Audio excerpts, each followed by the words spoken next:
સ્વાગત છે મિત્રો. ઇલેક્ટ્રિકલ પાવર જનરેશનના લેક્ચર સિરીઝમાં આજે આપનું સ્વાગત છે. આપણે ઇલેક્ટ્રિકલ પાવર જનરેશન માટે થર્મલ પાવર પ્લાન્ટ વિશે ભણી ગયા છે. આજે થોડોક જે છે એના ડિફરન્ટ અલગ અલગ ફેક્ટર્સ વિશે આપણે જોશું કે જેને આપણે જનરલી અલગ અલગ નામો છે, એની કેપેસિટી ફેક્ટર તરીકે પણ ઓળખીએ છીએ. તો એ બધા અલગ અલગ ફેક્ટર્સ વિશે આપણે માહિતી લઈશું. ઓકે, તો આ ફેક્ટર્સ કયા છે એ હવે આપણે જોશું, જેને આપણે ફેક્ટર્સ તરીકે ઓળખીએ છીએ. રાઈટ.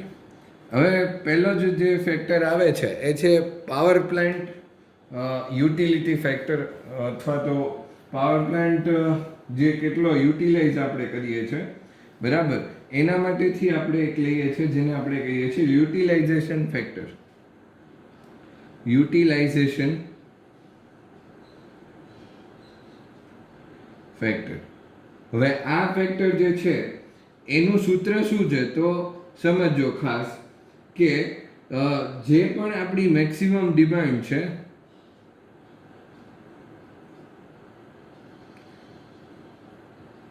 એના છેદમાં રેટેડ કેપેસિટી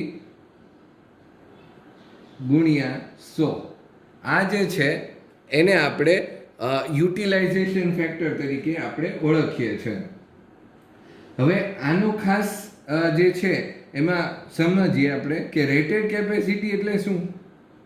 તો કે કોઈ પાવર પ્લાન્ટ જે છે એની પોતાની જનરેશનની જે કેપેસિટી છે એ કેપેસિટી કરતાં કેટલું નજીક સુધી એ જનરેશન આપે છે. એટલે માનો કે કોઈ 50 મેગાવોટનો પાવર પ્લાન્ટ છે તો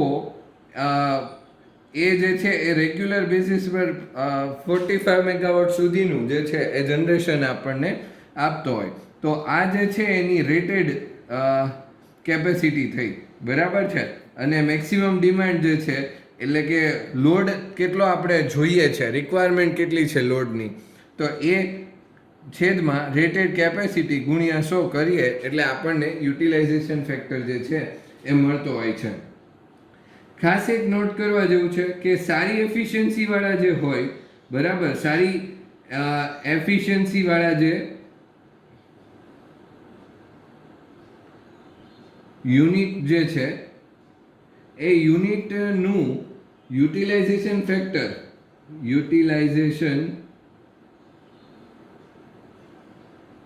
ફેક્ટર વધારે રહે તેમ ઓપરેટ કરવામાં આવે છે.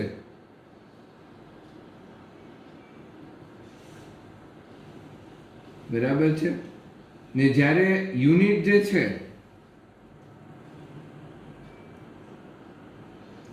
એ ઓવરલોડ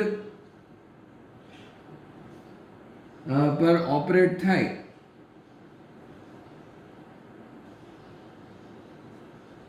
તે સંજોગોમાં યુટિલાઇઝેશન ફેક્ટર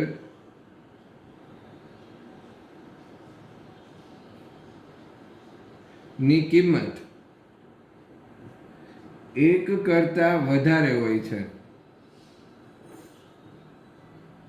ક્યારે? કે જ્યારે યુનિટ ઓવરલોડ પર આવે ત્યારની વાત છે, બરાબર છે. તો હવે અહીંયા સુધી આપણને આટલુંક જે છે એ આઈડિયા આવી ગયો છે. તો આ જે છે એને કહેવાય છે યુટિલાઇઝેશન ફેક્ટર. હવે જે આવે છે એને આપણે કહીએ છીએ plant capacity factor. Plant capacity factor શું છે તો કે ભાઈ પ્લાન્ટની કેપેસિટી જે છે એ આપણે માપવી છે, તો એ કઈ રીતે આપણે કરી શકીએ તો કે ભાઈ પ્લાન્ટ કેપેસિટી ફેક્ટર બરાબર જે એવરેજ આખા દિવસ અથવા તો જે અઠવાડિયાની આપણે માંડીએ કે કેટલી રોજિંદી ડિમાન્ડ છે અને એની એવરેજ કાઢીએ છીએ, બરાબર છે. તો આ જે એવરેજ છે એ કેટલી આવે છે એના ઉપરથી આપણે સમજી શકીએ છીએ કે આપણી એવરેજ ડિમાન્ડ કેટલી રહેતી હોય છે. ક્લિયર છે? તો આ જે એવરેજ ડિમાન્ડ જે છે એને આપણે આ રીતે સમજતા હોઈએ છે. ક્લિયર છે? તો એવરેજ ડિમાન્ડ જે છે એના માટે આ વસ્તુ છે. તો એવરેજ ડિમાન્ડ આપણને એ રીતે મળી શકે છે. એના છેદમાં મેક્સિમમ ઇન્સ્ટોલ્ડ જે આપણો ઇન્સ્ટોલ કરેલું છે એવરેજ ડિમાન્ડ છેદમાં ઇન્સ્ટોલ્ડ પ્લાન્ટ કેપેસિટી. તો આ જે છે એને આપણે શું કહીએ છીએ? ગુણ્યા 100. એટલે આ જે વસ્તુ છે એને આપણે કહીએ છીએ પ્લાન્ટ કેપેસિટી ફેક્ટર. તો આ પ્લાન્ટ કેપેસિટી ફેક્ટર જે છે એના ઉપરથી આપણે આ વસ્તુ સમજીએ છીએ. આમાં જે ઇન્સ્ટોલ્ડ પ્લાન્ટ કેપેસિટી હશે એ શેમાં હશે? તો કે હોર્સ પાવરમાં. એટલે એના માટે આપણે એને શું કરવું પડે? તો કે એને કન્વર્ટ કરવું પડશે વોટમાં. બરાબર છે? તો એને ગુણ્યા 8760 કરવામાં આવે છે. એટલે કે એ જે છે એ કન્વર્ઝન એનું થઈ શકે. એટલે એવરેજ ડિમાન્ડ છેદમાં ઇન્સ્ટોલ્ડ પ્લાન્ટ કેપેસિટી. બરાબર છે? આ રીતે શોધી શકાય છે. એ જ રીતે આપણે મંથલી પણ શોધી શકીએ છીએ. જો મંથલી શોધવું હોય એટલે કે મહિના દીઠ, બરાબર છે, તો મહિના દીઠ શોધવા માટેથી આપણે શું કરી શકીએ? તો કે મહિના દીઠ શોધવું છે તો મહિના દીઠ માટે આપણે માસિક ઉત્પન્ન થતી ઉર્જા છેદમાં જે ઇન્સ્ટોલ્ડ કેપેસિટી છે એ તો છે જ, ગુણ્યા 30 ગુણ્યા 24 અને એને ગુણ્યા 100. તો આ 30 અને 24 એ આપણે જે છે એ કરવા પડે. 30 દિવસ અને 1 દિવસના 24 કલાક લેખે આપણે એને મહિના દીઠ જે છે એ મંથલી પ્લાન્ટ કેપેસિટી જે છે એ શોધી શકતા હોઈએ છે. એ પછી આવે છે જેને આપણે કહીએ છીએ કે પ્લાન્ટ યુઝ ફેક્ટર. પ્લાન્ટ કેટલો યુઝ થયો છે, બરાબર છે? પ્લાન્ટ યુઝ ફેક્ટર જે છે એ શું છે? તો પ્લાન્ટ યુઝ ફેક્ટર જે છે એ જે છે એને આપણે કહીએ છીએ કે જનરેટ જે પણ થયા છે, જનરેટ થયેલા યુનિટ છેદમાં ટોટલ કિલોવોટ અવરના સરવાળો, બરાબર, ગુણ્યા 100. એટલે કે જે તે દિવસના તમે કિલોવોટ અવર જે છે એ લઈ શકો KW1H1 પ્લસ KW2H2. આ રીતે કરીને જ્યાં સુધીનું તમે લેવું છે ત્યાં સુધીને આપણે ટોટલ કિલોવોટ અવર લઈ શકીએ. એટલે કે કેટલા ટાઈમ સુધીમાં તમારે લેવું છે. માનો કે અઠવાડિયાનું લેવું છે તો અઠવાડિયાના દરેકે દરેક દિવસના કિલોવોટ અવર જે જનરેશન છે એ આપણે એની અંદર લખવાના રહે. એટલે કે ટોટલ સરવાળો કરવાનો રહેતો હોય છે. ક્લિયર છે? તો આ રીતે આ ત્રણેય જે ફેક્ટર છે એ આપણે શોધી શકતા હોય છે, જે ખૂબ ઇમ્પોર્ટન્ટ હોય છે. બરાબર છે? જે આ ત્રણેય સૂત્ર છે એનો યુઝ કરીને જ આપણે અલગ અલગ એક્ઝામ્પલ પણ સોલ્વ કરી શકતા હોઈએ છીએ. જેમ કે તમારા બુકનું જ એક એક્ઝામ્પલ છે, એક પાવર સ્ટેશનની ડિમાન્ડ આપેલી છે ને એના રિલેટેડ. તો હવે આપણે એ જોવા જઈ રહ્યા છે. તો ખાસ ધ્યાન આપજો કે કઈ રીતે આપણે એની અંદર કરતા હોઈએ છીએ. બહુ ઇઝી છે, ખૂબ કોઈ જાતનો તમને જે છે એ વધારે ના આવડે કે એવું કંઈ નથી. બરાબર છે? એક બે વસ્તુ જે છે એ મેન્શન કરી દઉં કે પ્લાન્ટ કેપેસિટી ફેક્ટર જે છે એની સાથે આપણે લોડ ફેક્ટર એક રહી ગયું છે. તો લોડ ફેક્ટર વિશે પણ આપણે ચર્ચા કરી લઈએ કે લોડ ફેક્ટર શું છે. લોડ ફેક્ટર એટલે બીજું કંઈ નથી કે એવરેજ ડિમાન્ડ છેદમાં મેક્સિમમ ડિમાન્ડ. જે એક વસ્તુ આપણે રહી ગઈ છે એ છે લોડ ફેક્ટર. બરાબર? શું થાય છે? તો કે એવરેજ ડિમાન્ડ છેદમાં મેક્સિમમ ડિમાન્ડ. આ જે છે એને આપણે કહીએ છીએ લોડ ફેક્ટર. ક્લિયર છે? તો average demand upon maximum demand જે છે એને આપણે લોડ ફેક્ટર તરીકે ઓળખતા હોઈએ છે. તો ખાસ આ વસ્તુ યાદ રાખજો. એ સિવાય લોડ ફેક્ટરનો જે છે એ આપણે યુઝ કેવી રીતે કરી શકીએ? તો લોડ ફેક્ટર જે છે એ શોધવો હોય તો એક સૂત્ર એવું પણ છે કે પ્લાન્ટ કેપેસિટી ફેક્ટર આપેલો છે તમને, તો એના છેદમાં યુટિલાઇઝેશન ફેક્ટર પણ આપેલો છે. એટલે તમે આ બંનેનો યુઝ કરીને પણ આપણે જે છે એ લોડ ફેક્ટર શોધી શકીએ છીએ. બરાબર છે? તો ખાસ આ વસ્તુ નોટ ડાઉન કરી અને સમજી લેવી. લોડ ફેક્ટર એટલે કે average demand upon maximum demand, એટલે એવરેજ ડિમાન્ડ છેદમાં મેક્સિમમ ડિમાન્ડ. તો આ રીતે જે છે એ આપણે અલગ અલગ ફેક્ટર્સ કે જે પાવર પ્લાન્ટ રિલેટેડ હોય છે એ આપણે શોધી શકતા હોઈએ છે. તો પહેલો જે એક્ઝામ્પલ છે એ એક્ઝામ્પલ નંબર 1. ઓકે, તો પહેલા એક્ઝામ્પલ માટે આપણે શું આપ્યું છે એ જોઈ લઈએ કે પાવર પ્લાન્ટની જે મેક્સિમમ ડિમાન્ડ છે એ આપણને આપી છે. બરાબર છે? એટલે અહીંયા હું લખું છું પાવર પ્લાન્ટની મેક્સિમમ ડિમાન્ડ 110 મેગાવોટ. બરાબર છે? પછી આપણને એ પૂછે કે દિવસ દરમિયાન જે છે, એટલે કે દિવસ દરમિયાન કેટલું કરે છે, તો કે 1056 ગુણ્યા 10 ની 3 ઘાત યુનિટ જનરેટ કરે છે. એટલે એક દિવસનું જનરેશન આપણને આપી દીધું છે. અને આવા પાછા 40 મેગાવોટના 3 યુનિટ છે, 3 યુનિટ છે એવું કીધું છે આપણને. બરાબર છે? અને એક 40 મેગાવોટનું જે છે એ સ્પેરમાં રાખ્યું છે, એટલે એકાદો કોઈ બગડે તો એના માટે એ યુઝ કરી શકાય. બરાબર? તો હવે 3 છે તો એનું કઈ રીતે છે, તો કે 40 મેગાવોટ જે છે એટલે કે પહેલું યુનિટ, ફર્સ્ટ યુનિટ. બરાબર છે? આપણે અહીંયા જ લખીએ ફર્સ્ટ યુનિટ કેટલું લે છે, તો કે 40 મેગાવોટ. અને કેટલા કલાક? 24 કલાક ચાલે છે, એટલે 24 અવર્સ. સેકન્ડ યુનિટ જે છે એ કેટલું ચાલે છે, તો કે 40 મેગાવોટનું જ છે પણ કેટલા કલાક ચાલે છે, તો કે 14 કલાક ચાલે છે. બરાબર છે? અને થર્ડ યુનિટ જે છે એ કેટલા કલાક ચાલે છે, તો કે 40 મેગાવોટનું જ છે પણ કેટલા કલાક, તો કે 4 કલાક ચાલતું હોય છે. તો હવે આપણે જે છે એ આ અલગ અલગ પેરામીટર્સ ઉપરથી આપણને એવું કીધું છે કે ડેઈલી લોડ ફેક્ટર શોધો, ડેઈલી લોડ ફેક્ટર. પછી કીધું છે plant capacity factor. In short આપણે જે ચારે ચાર હમણાં જોયા એ વસ્તુ એમણે શોધવાની કીધેલી છે. યુટિલાઇઝેશન ફેક્ટર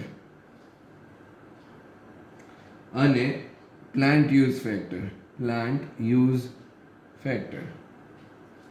તો પહેલું જ જે આવે છે એમાં પ્લાન્ટની કેપેસિટી હવે આપણે જોશે. તો પ્લાન્ટની કેપેસિટી કેવી રીતે આપણે શોધીએ, તો કે પ્લાન્ટની કેપેસિટી એ કેવી રીતે નક્કી થાય, તો કે 40 મેગાવોટના 3 યુનિટ એક સાથે જનરેશનમાં છે, એટલે 40 ગુણ્યા 3 તો ખરા જ, પ્લસ 40 ગુણ્યા 1 એટલે કે આ સ્પેર વાળું જે છે એ પણ આપણે ગણી લીધું. તો ટોટલ આપણને કેટલું મળે, 160 મેગાવોટ જેટલું. ક્લિયર છે? હવે આપણે ગોતવાનું છે એ છે એવરેજ ડિમાન્ડ, કે એવરેજ ડિમાન્ડ કેટલી છે. તો એવરેજ ડિમાન્ડ માટે શું કરી શકીએ, તો કે જનરેટ થયેલ યુનિટ. બરાબર છે? જનરેટ થયેલ યુનિટ છેદમાં 24. બરાબર છે? એટલે અહીંયા આપણને એક દિવસની જે ડિમાન્ડ આપી છે તો 1056 ગુણ્યા 10 ની 3 ઘાત છેદમાં 24. શું કામ, તો કે આપણે એક દિવસનું કાઢીએ છીએ એવરેજ ડિમાન્ડ. બરાબર છે? તો આપણને મળે છે 44 ગુણ્યા 10 ની 3 ઘાત વોટ, એટલે કે 44 કિલો વોટ. બરાબર છે? હવે આવે છે એ છે આપણી બીજા ફેક્ટર્સ કે જેમાં હવે આપણે શોધવાનું છે એ છે ડેઈલી લોડ ફેક્ટર. તો ડેઈલી લોડ ફેક્ટર શું છે, તો ડેઈલી લોડ ફેક્ટર બરાબર જે છે એ 44 ના છેદમાં 100 ગુણ્યા 100, અહીંયા 110 આવશે. બરાબર છે? શું કામ, તો કે મેક્સિમમ ડિમાન્ડ આપણને પૂછી છે. બરાબર? તો મેક્સિમમ ડિમાન્ડ આપણને 110 મેગાવોટ આપી છે, તો એ આપણે અહીંયા લખવાની થાય ઇક્વલ ટુ 40% જેવું થાય. જો તમે આને સોલ્વ કરો આ મીંડું ગયું. હવે આને તમારે સોલ્વ કરવાની. 11 ચોક 44 ને 10 ચોક 40% આપણને મળે છે. પછી આવે છે પ્લાન્ટ કેપેસિટી ફેક્ટર. તો પ્લાન્ટ કેપેસિટી ફેક્ટર શું છે? તો એના બરાબર છે એવરેજ ડિમાન્ડ છેદમાં ઇન્સ્ટોલ્ડ પ્લાન્ટ કેપેસિટી. એ હવે તમને સૂત્ર યાદ હોવું જોઈએ. એટલે એવરેજ ડિમાન્ડ આપણી કેટલી છે? જે અહીંયા મળીએ 44 કિલો વોટ, અને મેક્સિમમ ડિમાન્ડ જે છે એ આપણે લઈ લીધી, અને ઇન્સ્ટોલ્ડ પ્લાન્ટ કેપેસિટી અહીંયા આપણે શોધી છે. જો આ ઇન્સ્ટોલ્ડ પ્લાન્ટ કેપેસિટી છે. જો 40 × 3 ને 40 × 1, 3 યુનિટ જે છે એ વર્કિંગમાં હતા, 1 યુનિટ સ્પેરમાં હતું, એને પણ આપણે ગણી લીધું. ટોટલ 160 મેગાવોટ જે છે એ આપણી કેપેસિટી છે, ગુણ્યા 100 બરાબર શું થશે? તો કે 27.5%. આને તમારે સિમ્પ્લિફાય કરવાનું છે. બરાબર છે? એટલે અહીંયા આગળ આપણે કરીએ કે 8 ગુણ્યા 2 16 અને 5 દુ 10, અને હવે તમારે અહીંયા ભાગ ચલાવવાનો રહે. એટલે કે 2 ચોક 8 અને 11 ચોક 44 થશે. એટલે 55 ડિવાઇડેડ બાય 2 કરશો એટલે 27.5 આપણને મળશે. ક્લિયર છે? હવે આવે છે યુટિલાઇઝેશન ફેક્ટર. તો યુટિલાઇઝેશન ફેક્ટર શું છે? તો યુટિલાઇઝેશન ફેક્ટર માટે આપણે શોધી શકીએ છીએ મેક્સિમમ ડિમાન્ડ છેદમાં ઇન્સ્ટોલ્ડ પ્લાન્ટ કેપેસિટી ગુણ્યા 100. એટલે કે આપણી મેક્સિમમ ડિમાન્ડ જે છે કેટલી છે? તો કે 110. ઇન્સ્ટોલ્ડ પ્લાન્ટ કેપેસિટી કેટલી છે? તો કે 160 ગુણ્યા 100. અને આનો જે જવાબ આવે એ આપણો શું થઈ ગયો? Utilization factor. એટલે કે 78.75% આન્સર આવે છે. એ તમારે જાતે સોલ્વ કરશો એટલે તમને ખ્યાલ આવશે. ને એ પછી આવે છે એ છે પ્લાન્ટ યુઝ ફેક્ટર. તો હવે આ તમને ખ્યાલ આવવો જોઈએ કે કેવી રીતે મળે. તો કે જનરેટ થયેલા યુનિટ છેદમાં આપણે શું કરવાનું છે? તો કે બધા જ કિલોવોટ અવરનો સરવાળો કરવાનો છે. એટલે કે સિગ્મા કિલોવોટ 1 ગુણ્યા H1 પ્લસ કિલોવોટ 2 ગુણ્યા H2 પ્લસ સો ઓન, અને એને ગુણ્યા શું કરવાના? 100. તો અહીંયા આગળ તમે જ્યારે આ બધી જ વેલ્યુ મૂકશો, અહીંયા જનરેટ થયેલ યુનિટ એટલે કે એક દિવસના 1056 ગુણ્યા 10³ છેદમાં હવે જે આપણે વાત કરીએ છીએ એ છે 40 ગુણ્યા 10³ ગુણ્યા 24 કલાક. એટલે કે એક જે યુનિટ છે એ આપણું કેટલા કલાક કામ કરે છે? તો કે 24 કલાક. એવી જ રીતે બીજા યુનિટની વાત કરશું, 40 ગુણ્યા 10³ ગુણ્યા 14. એ આપણને અહીંયા કીધેલું છે કે કેટલા કલાક કામ કરે છે. તો એના સાથે આપણે શું કરવાનું છે? તો કે ગુણાકાર કરાવવાનો છે, ગુણ્યા 4 અને ગુણ્યા આ આખું સૂત્ર એટલે 100. બરાબર છે? તો આ જે રીતે છે એ આપણને આખો આન્સર મળે છે. એટલે કે આનો જવાબ હવે શું આવશે? તો એનો જવાબ આપણને મળે છે 62.89%. તો આ રીતે જે છે એ આપણે પ્લાન્ટ યુઝ ફેક્ટર જે છે એ શોધી શકતા હોઈએ છે.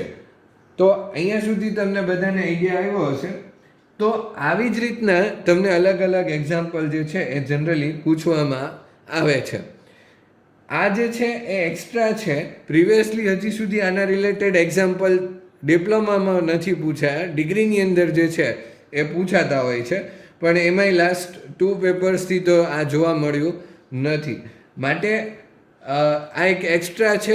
આને કરવું જરૂરી છે, કેમ કે આ નોલેજ માટે ખૂબ સારી વસ્તુ છે કે જ્યારે પણ તમે પાવર પ્લાન્ટની અંદર વર્ક કરવા જાઓ છો ત્યારે આપણે કોઈ આ બધા ફેક્ટર્સ વિશે જો જાણકારી લેવી હોય તો એ કઈ રીતે લઈ શકીએ એ આના ઉપરથી તમે નક્કી કરી શકો. ને આ જે છે એ જનરલ છે, ખાલી થર્મલ પાવર પ્લાન્ટ માટે જ એવું નથી. કોઈ પણ પાવર પ્લાન્ટ માટેથી તમે આ બધી વસ્તુ જે છે એ ફાઇન્ડ આઉટ કરી શકતા હો છો. તો જો તમને આ વિડીયો ગમ્યો હોય તો મારા વિડીયોને લાઇક અને શેર કરજો. અને જો આપને વધારે આ ટાઈપના વિડીયોઝ જોવા હોય તો આપ મારી ચેનલને સબસ્ક્રાઈબ કરી શકો છો. Thank you for watching the video.